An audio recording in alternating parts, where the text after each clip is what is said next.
அதிமுக திராவிட முன்னேற்ற கழக கூட்டணியிலிருந்து விலகினதுக்கு திராவிட முன்னேற்ற கழகத்தை சேர்ந்தவர்கள் அத்தனை பேரும் மகிழ்ச்சியாக இருக்கிறாங்க.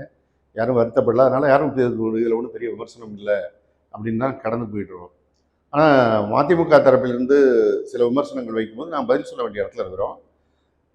ஏதோ திராவிட முன்னேற்ற கழகத்தின் தயவு இல்லாமல், தலைவர் கலைஞருடைய தயவு இல்லாமல் வைகோ வளர்ந்தார் அப்படின்னு சிலர் பேசுகின்ற அந்த செய்தி தான் மக்களுக்கு தெளிவுபடுத்த வேண்டிய இடத்துல நாங்கள் இருக்கிறோம்.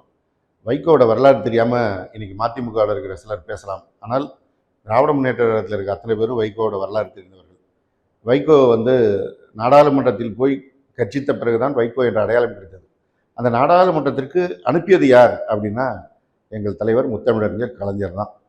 அதுவும் ஒரு முறை அல்ல, இருமுறை அல்ல, 3 முறை நாடாளுமன்ற மேலவை உறுப்பினராக 1978லேருந்து 90 என ஒவ்வொரு காலகட்டத்திலையும் தொடர்ந்து அனுப்பி அங்கே போய் வைகோ பேசுவதற்கு தைரியத்தை கொடுத்தது திராவிட முன்னேற்ற கழகம். தைரியத்தை கொடுத்தவர் முத்தமிழறிஞர் கலைஞர். ஒரு கட்சியுடைய தலைவருடைய தெம்பு இல்லைன்னா எந்த தொண்டரும் பேச முடியாது. அந்த தெம்போடு தான் வைகோ அன்னைக்கு பேசி அந்த பேரெல்லாம் பெற்றது. ஆனால் அதற்கு பிறகு அதற்கு நன்றியாக அவர் மதிமுகவை ஆரம்பித்தார், பிரித்தார், அந்த பணியெல்லாம் செஞ்சார். ஆனால் அதற்கான பலன்கள் என்னங்கிறத தொடர்ந்து பார்த்துட்டு வராங்க.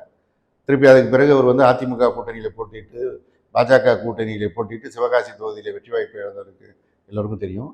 சிவகாசி தொகுதியில் மீண்டும் முத்தமிழறிஞர் கலைஞர் அவர்களால் அவர் நாடாளுமன்ற உறுப்பினராக்கப்பட்டார்.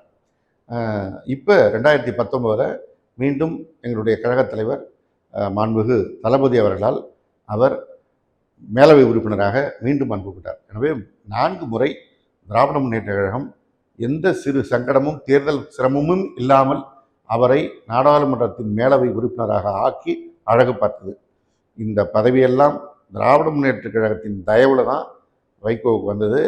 மதிமுகன்னு ஆரம்பித்து அவருக்கு கிடைத்த பரிசு 96ல் ஒட்டுமொத்தமாக 234 தொகுதியிலும் வெற்றி வாய்ப்பு இழந்தது. அவர் தான் ஆட்சியை பிடிக்க போகிறாருன்னு ஒரு பெரிய ஹைப் கொடுத்துட்டு இருந்த காலகட்டத்தில் மீண்டும் முத்தமிழறிஞர் கலைஞர் தான் முதலமைச்சர் ஆனார்.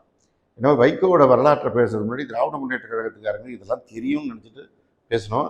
இன்னும் சொல்லப்போனால் வைகோவோட மிச்ச வரலாற்றை நாங்கள் சொல்வதை விட மதிமுகவிலேருந்து ஒவ்வொரு மூத்த தலைவர்களாக வெளில வந்துட்டுருக்காங்க. வைகோவுக்கு பொடா வழக்கிலே கைதாகி இருந்து விடுதலைக்கு போராடியவர் முத்தமிழறிஞர் கலைஞர். அந்த பொடா வழக்கில் உள்ளே இருந்த மரியாதைக்குரிய செவந்தியப்பன், அழகு சுந்தரம், செங்குட்டுவன் எல்லாம் இன்றைக்கி திராவிட முன்னேற்ற கழகத்தில் கழகத் தலைவர் தளபதி மு.க. ஸ்டாலின் அவர்கள் தலைமையில் தங்களை இணைத்து கொண்டிருக்கிறாங்க. இவங்கெல்லாம் தான் மதிமுக ஆரம்பிக்கும் போது பில்லராக கூட போய் நின்றவங்க. அன்றைக்கு மதிமுக துவங்கிய போது யார் இருந்தவர்கள், இன்றைக்கு யார் இருக்கிறார்கள் என்று கணக்கு பார்த்தாலே தெரியும். இன்றைக்கி மதிமுகவுடைய நிலை என்னங்கிறது தெரியும். இதுக்கு மேலேயும் பேசினா இன்னும் அந்த வைகோவுடைய துவக்க காலத்தில் அந்த பயணத்தை துவங்கிய போது தலைவர் கலைஞர் பேசுகிற மேடையில் காலடியில் அவர் உட்கார்ந்திருக்கின்ற காட்சியை நேரடியாக பார்த்த சாட்சிலாம் இருக்காங்க.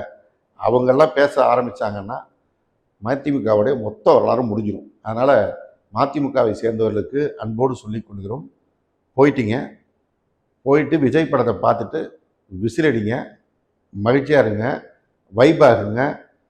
அந்த படத்தில் வர்ற பாட்டை கேட்டு அந்த தொண்டர்கள் ஆகிற வைப் மாதிரி உயர்கல்வித்துறை காங்கிரஸ் விஸ்வநாதன் டான்ஸ் ஆன மாதிரி முடிஞ்சால் டான்ஸ் ஆடி மகிழ்ச்சியாக இருங்க.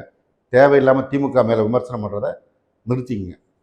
பிளே ஸ்டோர் மற்றும் ஆப் ஸ்டோரில் இருந்து பாலிமர் செயலியை QR கோடு மூலம் பதிவிறக்கம் செய்யுங்கள். செய்திகளை உடனுக்குடன் பெறுங்கள்.